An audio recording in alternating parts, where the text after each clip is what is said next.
W.W.A.S.P podcast. Thank you guys so much for your continued support. It really means the world. Please make sure you keep on liking the videos, subscribe if you're not already. Leave a comment down below just saying hi. I love to converse with the people watching the channel, and I love to hear your stories and your thoughts on the videos. So it also really helps the algorithm. So any way you interact with the video, whether it be commenting, subscribing, any of that stuff, liking, it really helps the algorithm, pushes it out to more people. So like it pushes it out on the main page of YouTube. So people that don't know anything about my podcast or anything about the schools we went to will end up clicking on that link, and then we get more exposure that way. So I really appreciate everybody's help. I really appreciate my Patreon members, anybody that's joined the channel. That's never expected, so it's always extremely appreciated, and everything goes back into the podcast. Links for that are in the description below if you're interested. And with that being said, I want to do a moment of silence for the person still struggling with intrusive thoughts or addiction or anything like that. So on the count of 3, I'm going to do a moment of silence. 1, 2, 3. Okay, thank you for that. And without further ado, I want to go ahead and introduce my guest for the day. Go ahead and introduce yourself and where you went and what years. Hi, my name is Scott Rice, and I was pushed into or captured into the prison camp known as Straight for juveniles. The years, to best of my recollection, was like 82 to early 84. Okay. Somewhere in that time period for about 2 years almost. Okay. And walk us through your childhood a little bit and like what led up to you being sent away. Well, we had just moved from the Midwest to Florida, and it was my senior year in high school, so I had no connections here.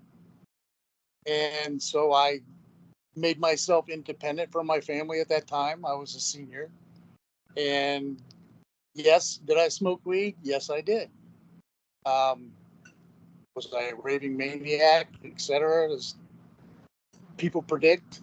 Of course not.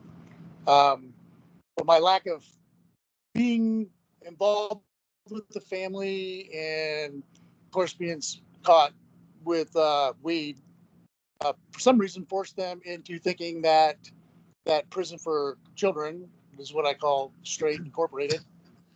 They thought that was a better place for me, and I honestly don't think they thought it was a cult. I don't think parents were educated as they should have been. I think they were just, it was just monetized for them so that they would continue paying, thinking that their kids were in a super good spot. Mm-hmm. And God, no, that definitely was not it. It was the complete opposite. Okay. What did you get transported, or did your parents bring you up there? I had never heard of this organization before, and I was told that I was getting my tags renewed. So my parents drove me to what I thought was the DMV, and I had to go into this little room, which ended up being the intake room. The door shut behind me, and at that moment I realized I don't think I'm getting my tags here. What's going on? Okay. At that time is when you get 4 or more individuals in the room. In my case, it was males because I'm a male. And with the door shut and locked behind you in a small square brick room, you know at that point that unless I got ultra physical, I was not leaving. There was no way out.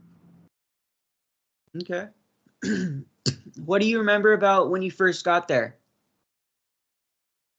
I remember the first thing I think I said to my parents, because I think we were still in the intake process, or I went out to group and then came back in. But I remember looking at them and seeing the robots that this program had created. And I told them, I am not like these people. I don't want to be like these people. Well, whatever sales point was going on at that time convince my parents that they wanted me to be like those people.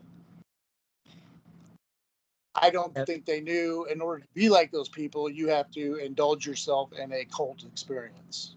Yeah. Yep. Okay.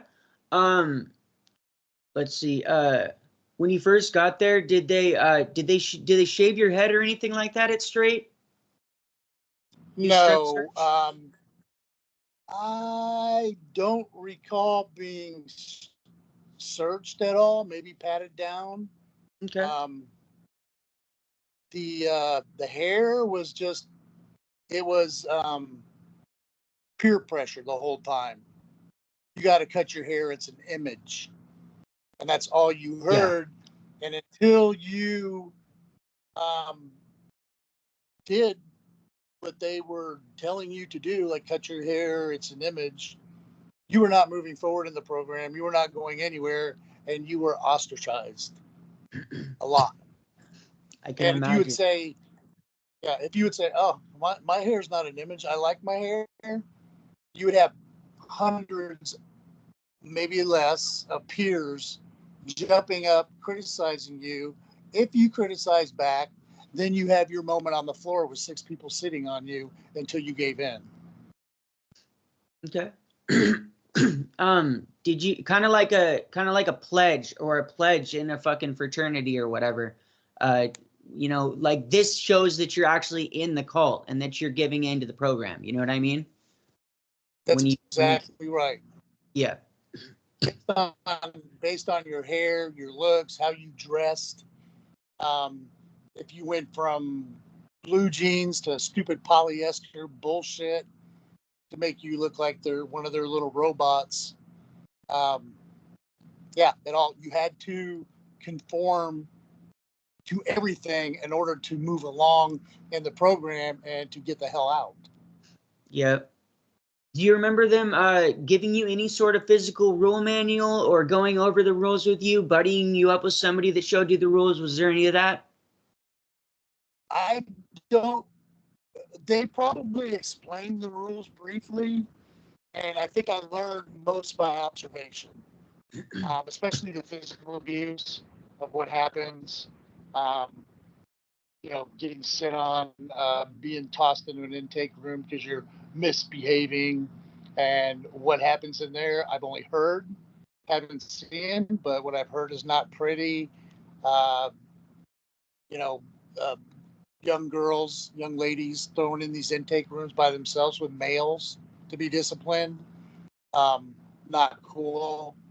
Um, yeah, it's just an observation of learning. It's a learning process. To me, it was observation, what to do, what not to do. Okay. Interesting. So they just expect you to figure it out by yourself. That's really gnarly. At least, I mean, what I wouldn't call it a blessing or anything in the program I was in, but at least in the program I was in, we got given a physical rule manual and we were buddied up. Not saying that that's better in any way, but at least we were. If we actually read the rule manual, which 90% of the kids didn't, then you would know what's going on. But for the majority of people, it was kind of like what you're saying, going off of what you see and your experiences, and we're learning the hard way, pretty much. Yes, it was definitely a learning experience. From the point of just sitting there daydreaming that special forces would jump through the roof and save me, Yeah. to actually watching somebody do something that was against the quote program guidelines, and they were immediately disciplined. It was there was no wait period, no, hey, don't do that again. It was staff basically saying, hey, you kids take care of them, they're not conforming. Yeah. Okay. And how hard, like, how long after you got there did it take for things to fully sink in for you? Well, I I fell for the process, I think, about 30 days, and I was conforming because I thought that was the thing to do. At Mm-hmm. that point, they had gotten my head enough to where, oh, I want to be like those. I want to be one of those people that sit on people. I want to be those people that do the intake, which is sad. Uh, but I think I was working and a girl called for me, I believe, because there was no girl guy relationships. Mm-hmm. I had no idea. I didn't answer the phone, but it was reported back that some girl called for me. And no matter how much I denied the fact that I had no idea what they were talking about or any girl or anything, no matter how much truth I told, I was disbelieved and started over.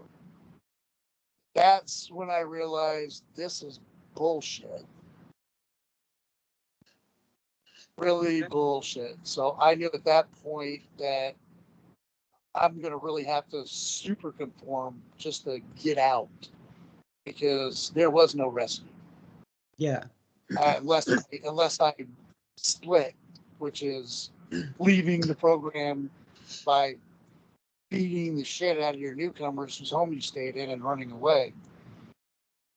And I just, for some reason, didn't take that route.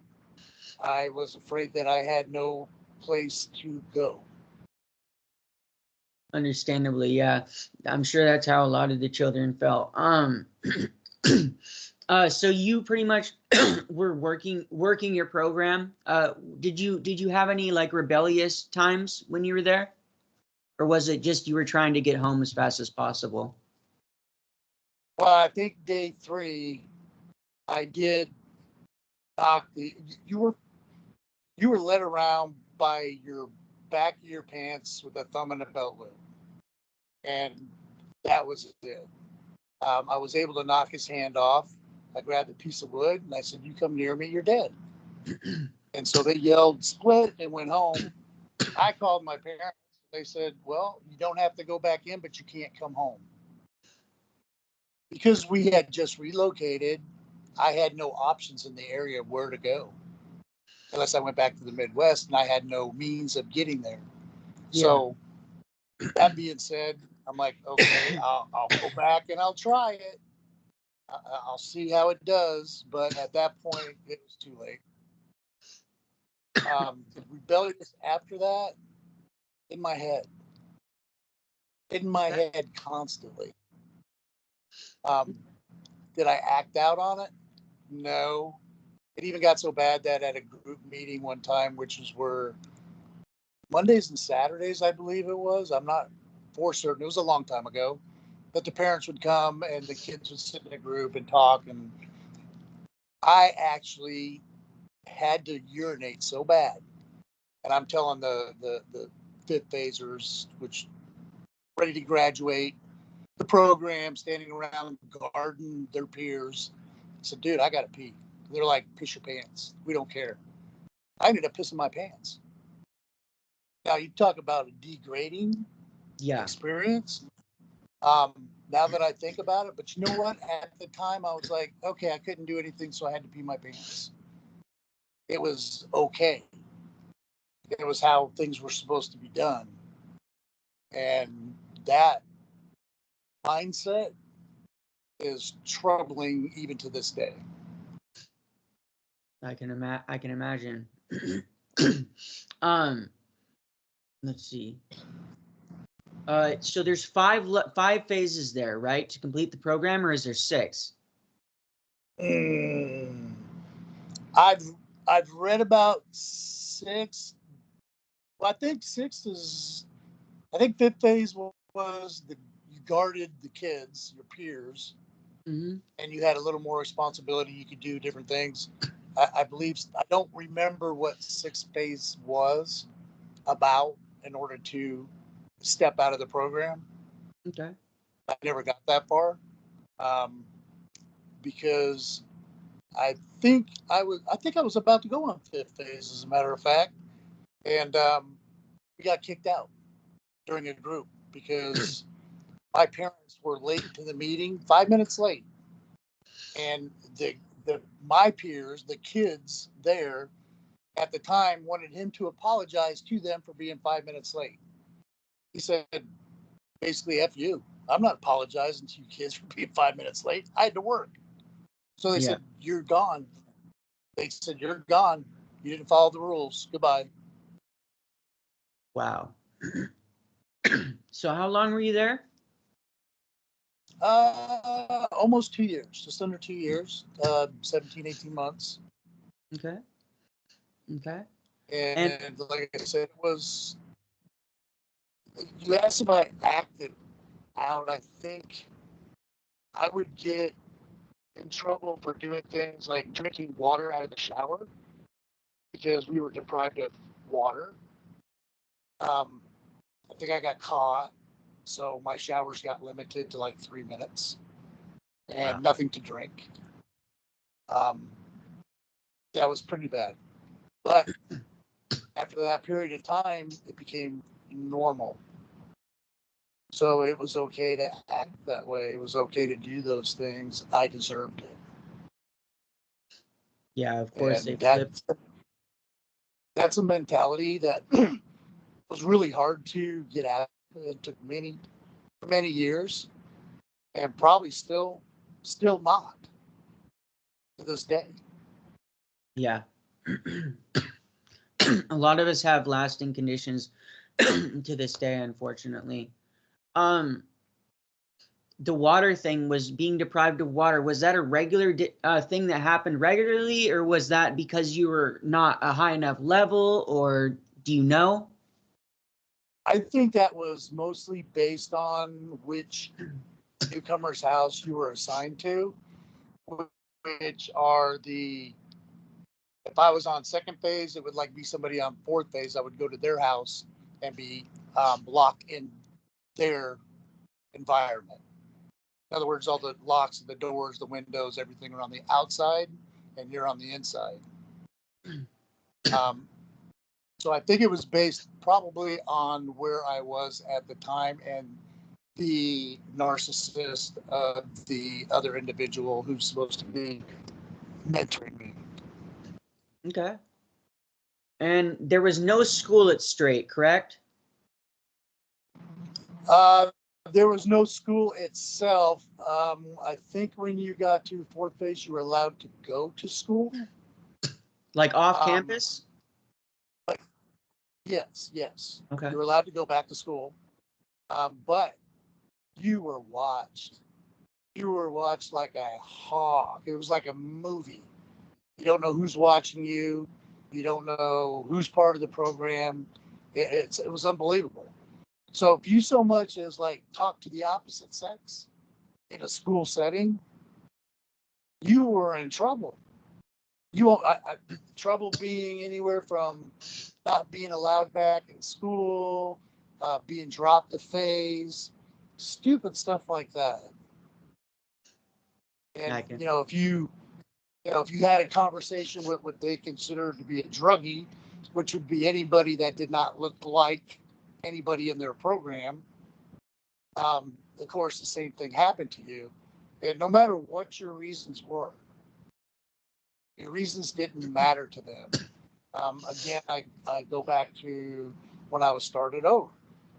Oh, some girl called for you. Who was she? I don't know. I didn't even know anybody called. I don't take phone calls at work. What are you talking about?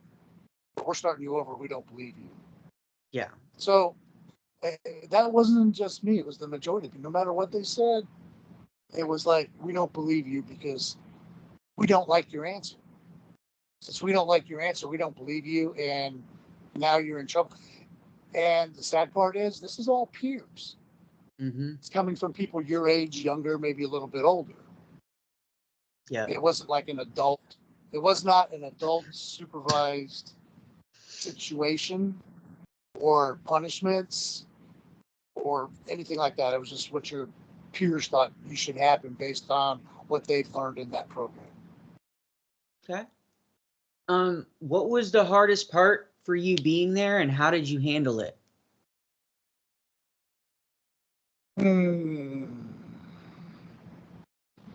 The hardest part, I think, was very difficult of them saying, well, you can no longer have contact with any of your old friends, which I kind of understood that. but you were not allowed to make new ones either. You had to have your peer group, your friends had to be people in that program. And if you stepped out of that circle, you were started over, dropped the phase, anything. I say that's the hardest part because when I was eventually left the program, in my head, the only people I could communicate to for the last 2 years were my peers in the program. Now that you're not in the program and you didn't graduate, you are no longer to have any communication or anything to do with anybody that has been in or in the program. So now I'm separated from that peer group, and I'm also separated from my old peer group at the same time. So it leaves me alone without any direction. Yeah. So I think that was the hardest part right there. You know, being lost is not necessary. And myself and for the other kids, it's crazy because that is some of the most informative years to be a teenager or what have you. They're very informative years. Those are learning processes. Those are the dating years, the prom years, the normal, what people society would consider normal years. And it was all ripped from us. It was taken away, was never given back. And I don't know about others, but myself had never had anybody to guide me afterwards, point me in the right direction. So basically, you're like a lost dog, and that was the hardest part. Okay. And what phase did you end up making it to? You said 5, right? I believe 5th, yes. Okay. And how long did it And take you? Go ahead. That's when I got started over, is when I made it to 5th phase with the phone call thing. Okay. And how long did it take you to get? What was that? I honestly think the issue was I'm about to graduate the program. Oh no, we can get more money out of this parent. Let's start them over. I think that's exactly what it was. I have no doubt in my mind that if it wasn't the only reason, it was definitely a very big contributing factor to why it happened. I'm almost certain of it. How long did it take you to get to level 5 from the time you got there? Oh. And if you don't know, you can just estimate. I'm guessing maybe 13 months, over a year.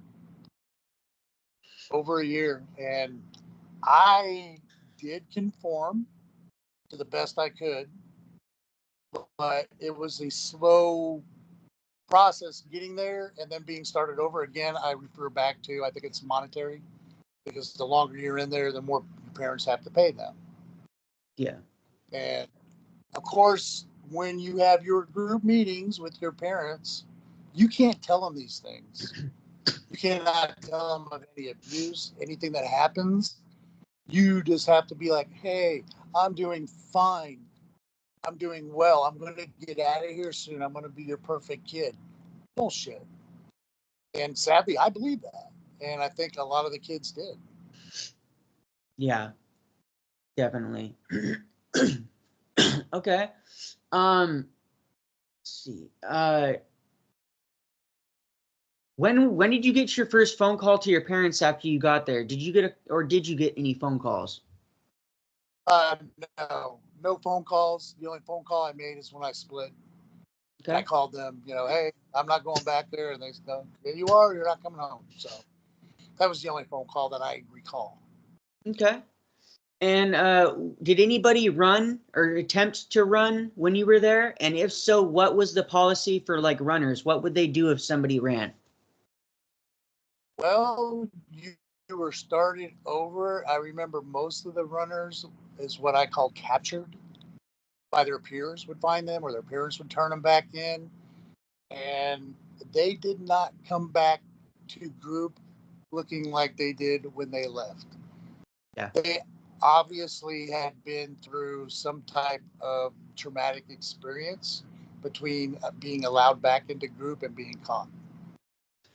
What that experiences were, I didn't suffer that, so I don't know, but it was obvious. Yeah, even, yeah, it was, yeah. Yeah, you didn't do that without severe consequences. Or if you were 18 and you split, you had a better chance of not having to come back. But even a lot of 18-year-olds will come back against their will. One of them, I believe, I was in during the time period, and it was popular at the time of Fred Collins. And at 18, he decided he wanted to leave, and they would not let him leave. He said, I'm an adult. I'm signing myself out. They did not allow him to do that. So he split and ended up getting a settlement for $2 million in a lawsuit for false imprisonment. Oh, wow. Okay. Yeah. Well, I'm not happy that that happened to him, but I'm happy that he was able to be reimbursed at least. Like, shit. I mean, not that you can be reimbursed for something that fucked up, but $2 million. I mean, I'd take $2 million. You know. Yeah, definitely. I wouldn't shut up. I still wouldn't shut up about it, but no, he was doing like ABC news programs and stuff like that. Were actually interviewing him. But that's why. Right after his interviews, they would have an interview with one of the supporters of the program, whether it be the director of the program, a Congress member, or whatever, saying, "Oh, we this must have been an isolated incident. We can't see how this is happening, et cetera, et cetera." And I'm like, watching these things on isolated incident. This is happening to those kids every freaking day. It's not isolated. It's ongoing and continuous. Yeah. You said Congress member. Did you see or hear about any particular Congress members speaking for the program? Well, how about a step above the Congress members? I remember Nancy Reagan coming to visit us twice during her "Say No to Drugs" campaign. Okay, what did she do when she came there? Stood there and looked like a mannequin. Interesting. And that was it. I think it was just for show for her, what she was trying to, move forward with, as a first lady type thing. Okay, so they actually had her on the facility? Oh yeah, yeah. She was actually in there twice within the period I was there. That's even spooky. That's on another level of spooky, honestly. You have somebody from government there on the facility, right? I know that they're going to paint a certain picture and make it look all clean and all that, but just the fact that you have somebody from fucking the government there on campus and they don't even see what's going on, and like they're just like sold a story that's complete bullshit. It really grinds my gears. Hearing that kind of grinds my gears. You know what I mean? That she. Oh, yes, I do. Yeah. I still wish now that one of those things. I wish I knew then what I know now, because I wouldn't have been in that place more than 24 hours, and I would have took any measure to get out and to have maybe not necessarily a normal teenage life, but it would have been a far different experience than what had occurred during those informative years. Yeah. I frequently wonder what life would have been like had I not been sent away. But I just have no way of knowing that, and in my case, it could have been worse. In my personal case, it could have been worse. I got into hard drugs when I got out of the program. Maybe I would have gotten involved in hard drugs sooner. Maybe I never would have touched them, but there's no way for me to know that. But I definitely think about that a lot, how I would have turned out if I hadn't gotten sent away. I have talked to several people that said the only thing that place did was teach them how to do drugs better or more or safer or whatever they were thinking. They said that's all they got out of it. Personally, myself, I stuck to drinking, and because the program itself and the mentality of it and what you're put through, it actually made me paranoid of drugs. Okay. I mean, like, I'm gonna die. If I do drugs, I'm gonna die, period. That's it. Yeah. So I was like, I had a roommate that smoked weed all the time. I was like, God, I would love to smoke weed with him, but I'm gonna die if I do. Yeah. And that manifested into many different areas, which never would have happened, I believe, if it wasn't for them.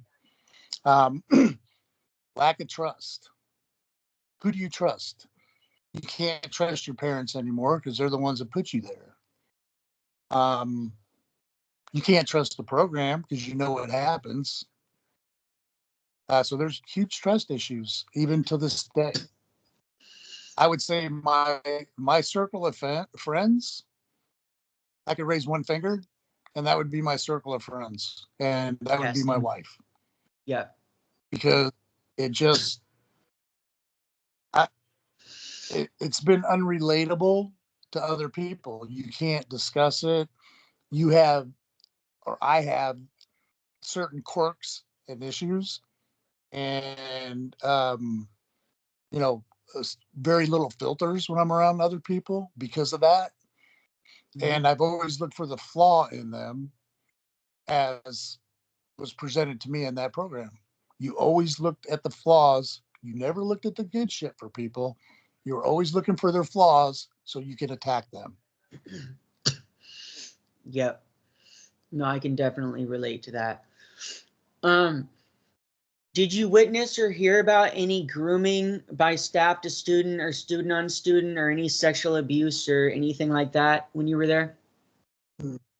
I heard through the the pages of abuse, um, which I didn't witness, or to me, I think at that age didn't even resonate with me because that stuff didn't happen. Okay. At that age, thinking, oh, that's not really happening, so you don't believe it. But I do know, like, there was gay kids in there, and oh, you had guy relationships because you were on drugs, Mm-hmm. and they would force them to, almost like a what do you do when you send gay camp or whatever as they tried to be. And that's stupid shit. It had nothing to do with their drugs. It had to do because they were gay. Yeah. So why pick on them? Why watch them? I do know, like, stuff like that happen, and Like it conversion was just therapy? crazy. Like conversion Yeah, therapy exactly. type? Okay. Yes, that's what I was looking for. Thanks. No problem. Um, so you hear about that happening, but you didn't witness it, correct? No, I witnessed the conversion therapy. Just the sexual abuse, I did not. I was, I had no involvement with any of that, and I didn't see any involvement. I could probably think back where there was possibilities of it going on, but like I said, my young mind at that time did not believe things like that actually happened. Okay. And when you say you witnessed with the gay people, fuck, the words escaping my mind now. Conversion Yes, therapy. okay, the conversion therapy. Sorry, thank you for that. You said you witnessed that. What kind of stuff would they do? They would just confront them and have their peers confront them, and not for 5 minutes, sometimes hours, of how if they weren't doing drugs or looking for drugs, they wouldn't have had these guy relationships. Um, if this guy's your dealer, so you're sleeping with them just to get the drugs, and that may be a small percentage, I'm guessing, but I don't think the majority saw it like that. I think they were having relationships because they were homosexual, which you know, There's nothing wrong with it all. You know? no, I'm like, why? I don't know. They just tried to make everybody somebody they were not, period. Yeah. And they did a good job of it to an extent until you had to get into real life and real life experiences and realizing none of that shit mattered. No matter what I did, it did not promote my future in any way. It actually hindered it. I can definitely relate. um, in what ways did the program affect you? Like positive and negative. If there is any positive, that's fine. If there's not, that's totally fine. But how did the program affect you, like afterwards? Uh, I honestly can't think of any positive unless maybe That's totally. maybe the anxiety of doing drugs after I left was a positive because it prevented me from going further into my demons. Yeah. That would be the only positive, if that would even be a positive, because that was all out of mental anxiety. The negative, uh, almost everything. Um, there was again trust issues. I don't trust anybody. Um, I suffered from every time I changed into a different position in my life. I suffered from huge anxiety and panic attacks because it was not the way I was told it was going to be if I went through straight.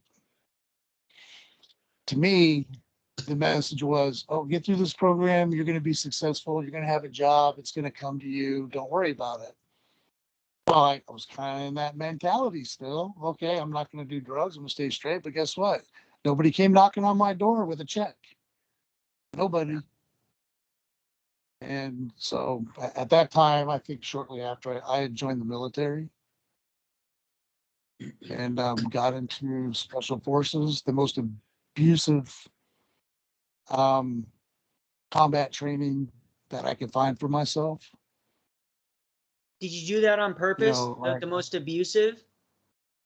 yeah, I wanted to know that I could do it, that I could accomplish this because even straight was still on my mind. I failed that.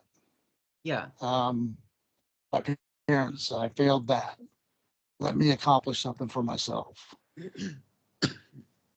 So I did.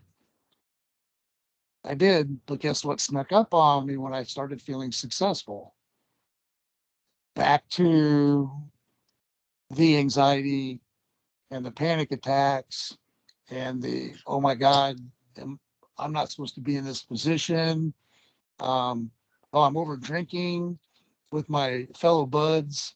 It just it all snowballs because I didn't get any help for it or guidance. So it's still in your mind. It's still snowballed for me. I mean, other people took it to good levels, like now they're therapists and different things like that, which is great. Um, but I didn't have the guidance to take it to that level. I was on my own basically, and I did not know these things were occurring, even though I was still having um, not so much nightmares, but they were dreams of being in straight and splitting at least once, twice a week until my 50s. I was having these dreams and nightmares. And to me, I didn't think twice about them until I actually started doing some research and what we call waking up. Okay.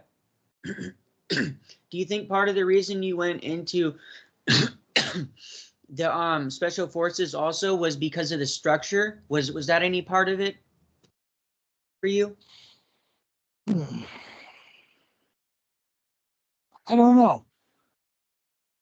I don't know. Okay. But yeah, I could see where, each step was a structured step.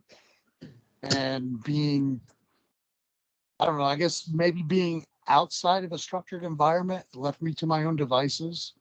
And mentally, I was not ready for that yet. Mm-hmm. But I thought I was because everything I was taught and told that hey, you're not doing this, you're not doing that. So you're good to go. You're going to be somebody. And it's all false hope. Yeah. Yep. And it took a long time to realize that that was false hope. What else has affected marriages? First one, totally in control. I wanted to be totally in control. And I thought that was normal. And I didn't think anything was wrong with it because that's the way those 2 years presented how everybody wanted to be in control of you. So now I guess I thought, okay, now it's my turn to be in control of everybody else. That didn't work. Go ahead. Go ahead. That even, filtered over into my current marriage, and it took many years of realizing that there's still something trickling around in my head that's not right. I need to get checked. I need some help because even these years later, not understanding trauma, juvenile trauma, which exactly what it was, actually needs to be dealt with and dealt with in a tender manner. But I never had that until I decided to go get the help myself and to, get on the right page with people and my wife and the kids, etc. Okay. Do you think you kind of already like hinted at this a little bit, but do you think part of the reason you were trying to take control and exert control is because you felt like you were powerless in the program and you didn't have any control? So now that do you think that was part of it? That you're out of the program, you wanted to take control now? I mean, I don't think I could psychoanalytic myself to that point. So it's a possibility. Or was it, the way I was raised by my parents? Who knows? Yeah. But I know those 2 years, those informative years had a lot to do with it. Maybe not 100%, but it did have a lot. And Okay. I would, even after I get kicked out, I would see like staff members and stuff on the streets, and I'm like, and they would say, "Oh, hi, Scott," and I'm like, "What the fuck are you doing talking to me?"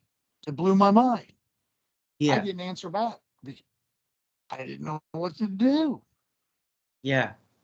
You know, I'm not supposed to be associating with them or anybody else that didn't look like them. Mm-hmm. So that did not help. Yeah, that was bad. It was all bad. I yeah, it distrust in parents, distrust in people, um, the issues you have. It made what I'm going to call torture and abuse and no self-worth. It made it uh, normal. Yeah. It made it normal living. It made it normal in my head, and that's what a lot, I think, that sucks because it's stuck with me for many, many years, and it sucked. I can And definitely. actually, even, I'm still actually in therapy for trauma. And that's one of the issues, one of the big issues. And I never even realized, I didn't ever realize it. I blacked it out. The only recollection I ever had of it was the nightmares or dreams I would have. I'd be Mm-hmm. like, okay, move on, next day. But there was, coming to find out, there was a reason why I was having those dreams and those nightmares. Yeah. Because it affects you as an individual. Yeah. And if there was a way, man, if I would know, like I said, if I would know then what I know now, I would have been outside that front door with pickets and guns and everything else. And if I would have known about the program when we were pulling up there, instead of thinking I was getting my license, if I would have known that's where I was headed, I would have been out that door. I would have never walked in that place. Okay. So going off of that last statement, knowing what you know now, if you could go back in a time machine and not go through straight, would you do it, and why? I absolutely would not do it because it ruined for me, and probably for others, not for everyone, but it ruined my perception of life.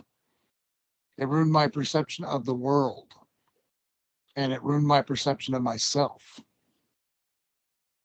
Um, and it didn't go away. It didn't go away anytime soon. Okay. So yeah, Okay. I definitely would not. Okay. How I would turn out, I have no idea. You Yeah. know, I might end up being a retired busboy at Denny's. But you know what? If I was okay in my head, who cares? Yeah. Who cares what I'm doing? Yeah. No, I totally agree. If you But I, have you, go ahead. yeah, but I always had to do. If I was somewhere, even when I was in the military, I was enlisted, but I thought I should have been an officer in control of everybody that was enlisted because I knew more than them. I was better than them. Right. And except it was just bullshit. But I believed it. Yeah. I believed it because it was like they were fifth phasers and I was a third phaser. Yeah. That's exactly what it was like. And so that created some issues, non-disciplinary, I wasn't the easiest person to discipline because I knew more and I'm going to be okay. Yeah. And life doesn't work that way, especially in Yeah. the military. Yeah. How is your relationship with your parents? Have you tried to discuss how straight affected you? How is it?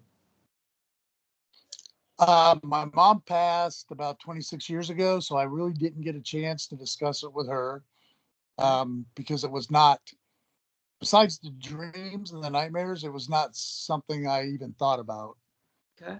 or even wanted to look back into. Um, my dad just recently, we were estranged for many, many, many years. For some reason, like 3, 4 years ago, he called me out of the blue, and I ripped into him for like an hour. And straight was mentioned, and it's still mentioned on occasion. But the response is, I think, like most parents, is we thought we were doing the right thing at the time. Do you believe But that that's the case? Is that how do you feel that way? That they were yeah, conned?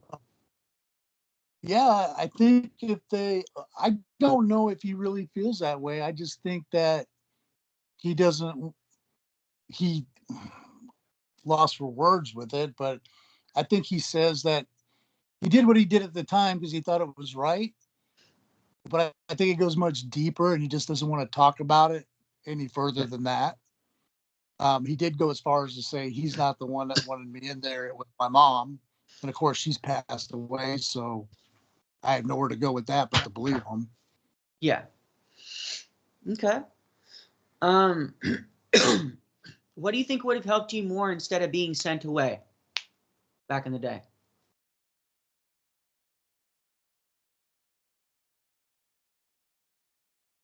That's a tough question. Um, First thing that comes to my mind is maybe some family, real life conversation, some real bonding instead of being, um, I was the black sheep and I was treated as such. And I was questioned on everything I did, everywhere I went. And I think trust needed to be formed in the family. And that would have been extremely the opposite of what happened. So I think that would have been the answer.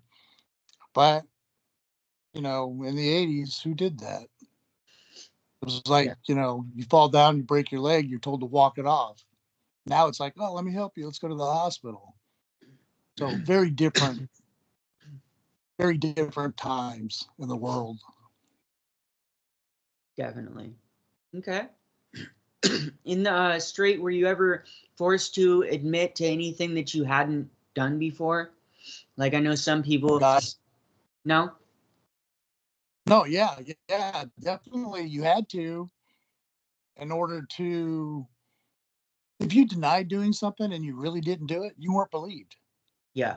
So eventually you have to admit it and then pretend like you're steering away from it based on their program, and then you were accepted. Yeah. But if they're like, oh, you must have done this or you must have done that, and no, never. Oh, that's bullshit. I could tell by looking at just on from there. It's just like there is the lack of trust again. Even in you lose you lose respect and lack of trust in your peers. Yeah.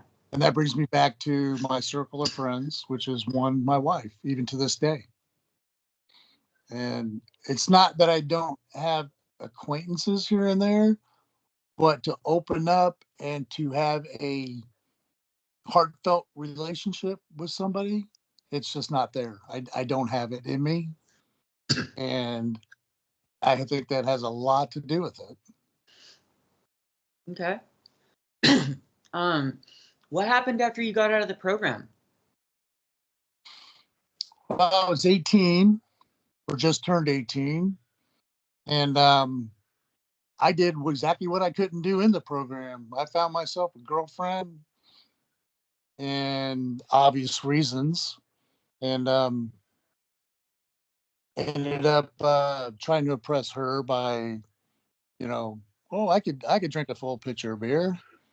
And so the drinking stuck with me after that, which I don't drink now because it got out of control. But I just tried to do a normal life at that point, have a family, have a kid, even though I was 20, 21 at the time, maybe 19, who knows? Just way too young for all that. But that was my mission, was to start life and be okay like I was told it was going to be. And it was quite the opposite. What was the hardest thing for you to deal with since you got out, you think? Relationships. Okay. I can relate. True bonding, heartfelt relationships to actually open up, because, unless you've been through it, you don't understand. Or unless you've researched it type thing, you don't understand what it does to your psyche. It fucks you up. Mm-hmm. And even if you do research it or know about it, you still don't know. No, it's like, even I could tell people about it, but unless I use the word cult, Yeah. that's the only way to get their attention. If I just Yeah. say rehab program, etc., it's like, yeah, okay. But when you use the word cult, then they listen. Yeah. And that's Cult, exactly what it was. It cult was a and cult. torture. Cult and torture are the words I use. Yeah. Because that's what it And it was. was both. Yeah. Absolutely.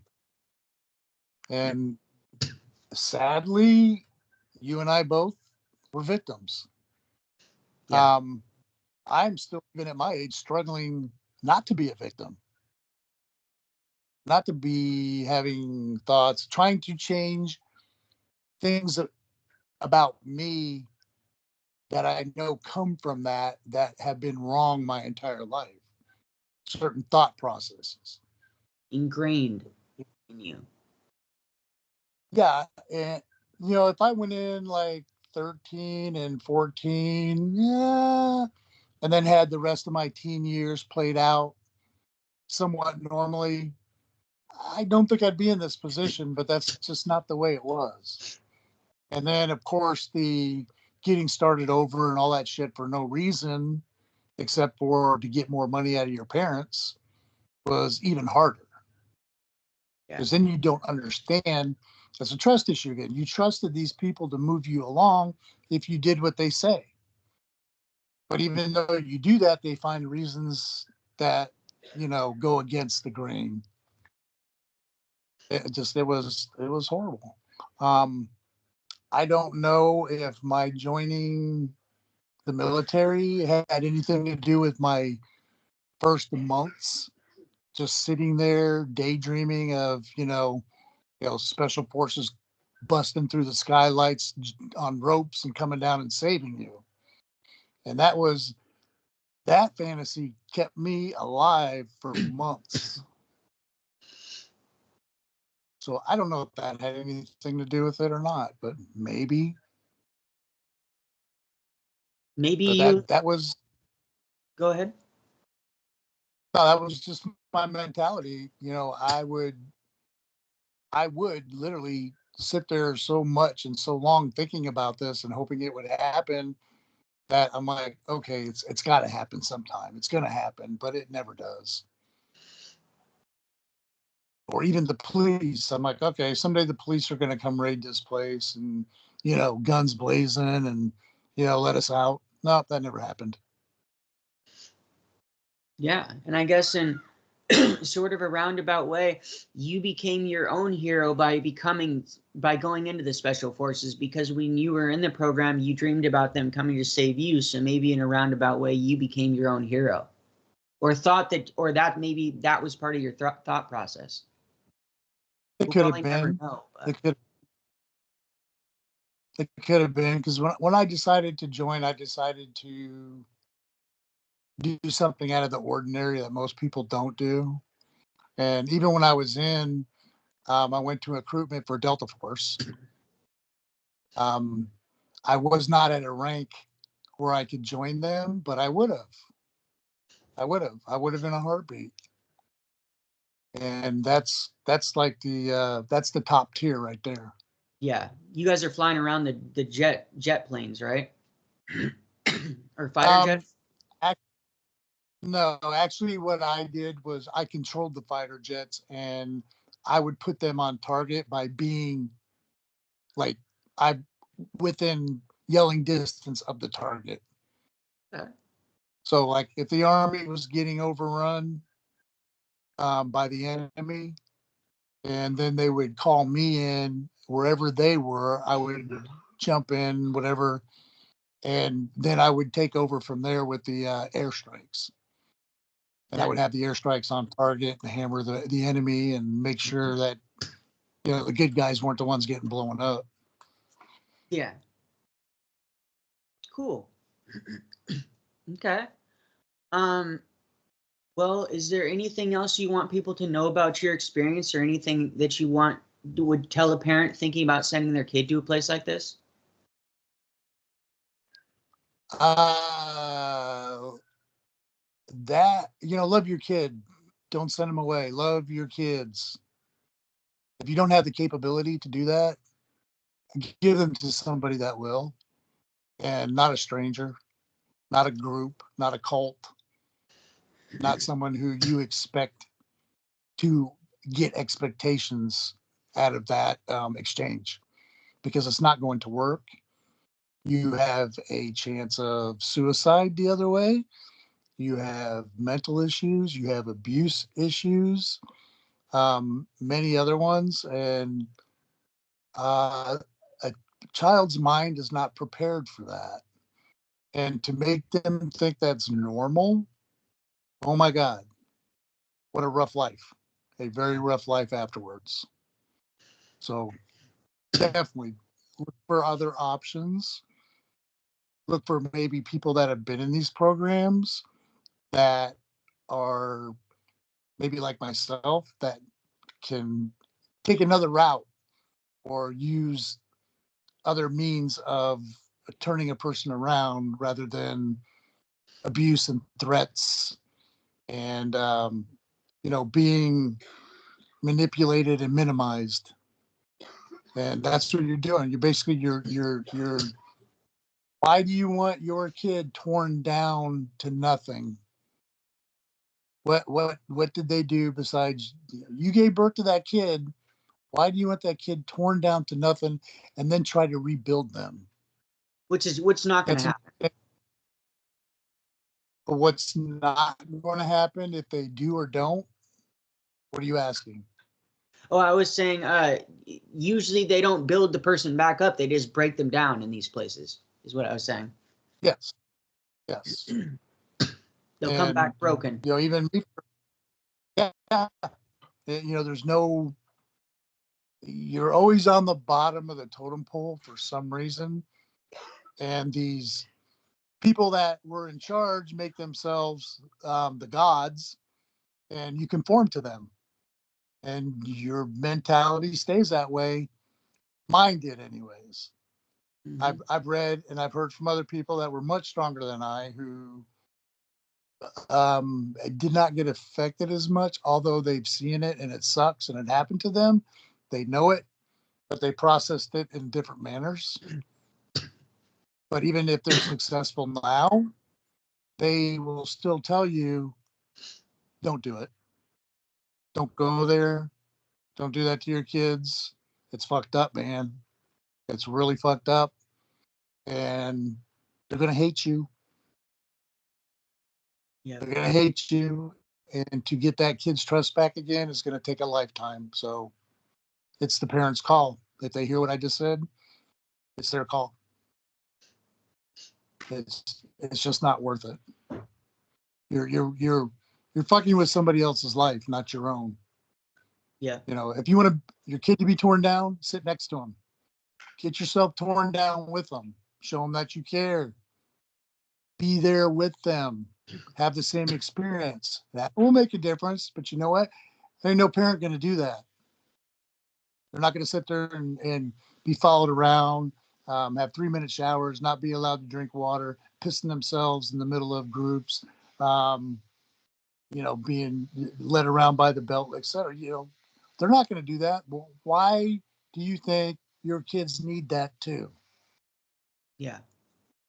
They don't. So. Okay. Well, thank you. That's what I had to say about that. Yeah, no problem. Thank you so much for coming on the show. I want to extend an invitation. If stuff comes up after this interview, which that usually happens with people, like if you forget that you wanted to talk about something or you just wanted to do a part 2, just reach out to me, take some notes on what you wanted to talk about, and we will make a part 2 happen. All right? Sure. If that's what you want to do and I feel a need for it, or I could think of something else, then yeah, I'm on board, man. We got to get the word out because even people that know about this don't believe it. Yeah. They you know, it's like, oh, we're going to get a nuclear bomb. Yeah, no, we're not. The next thing you know, the nuclear bomb hits. They don't believe that this is actually happening. It is, and it needs to be stopped. And you need to pour more of your life into your kids instead of trying to get them out and being who you want them to be. Yeah. Let them be themselves. If they fuck up on their own, so be it. That's their problem. If they're successful on their own, then fantastic. But don't try to force them in a direction they don't want to go. Yeah, I totally agree. All right. Well, thank you so much for coming on the show again. Thank you guys so much for watching so far in the video. Please make sure you like the video, comment down below, say hello. I'd love to see you say hi. I'll say hi back. And subscribe if you're not already. And we will catch you on the next one. Bye, everybody. Bye.